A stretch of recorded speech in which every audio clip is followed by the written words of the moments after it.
పాకిస్తాన్లోనూ పాక్ ఆక్రమిత కశ్మీర్లోనూ ఉగ్ర స్థావరాలను ధ్వంసం చేశాక భారత సముద్ర జలాల్లో చైనా గూఢచారి నౌక కదలికలు కనిపించడం చర్చనీయాంశమైంది. భారత త్రివిధ దళాలు పాక్పై ఆపరేషన్ సింధూర్ చేపట్టాక చైనా నౌక భారత జలాలకు సమీపంలో సంచరించడం ఎన్నో అనుమానాలకు తావిస్తోంది.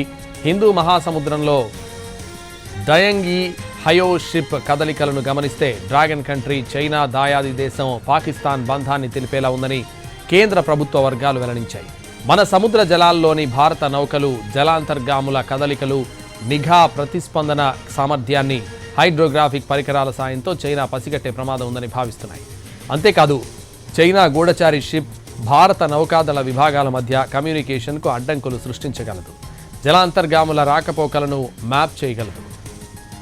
ఆపరేషన్ సింధూర్ తర్వాత భారత నౌకాదళాలు అరేబియా సముద్రం, హిందూ మహాసముద్రంలో ఉత్తరం వైపు అత్యంత అప్రమత్తంగా ఉన్నాయి. ఐఎన్ఎస్ విక్రాంత్, బ్రహ్మోస్ క్షిపణులతో కూడిన యుద్ధ నౌకలు జలాంతర్గాములను మోహరించింది.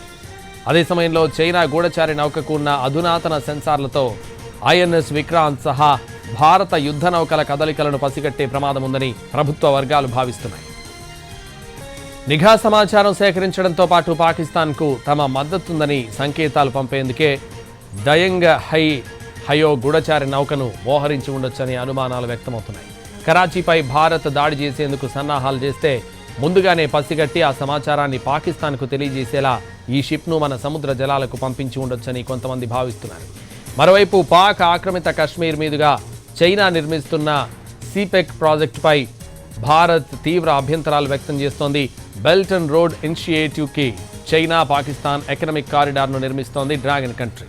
ఈ ప్రాజెక్టు పనులు పూర్తి చేసే క్రమంలో పాక్ మద్దతుగా భారత నౌకలు జలాంతర్గాములపై నిఘా పెట్టి ఉండొచ్చని తెలుస్తోంది.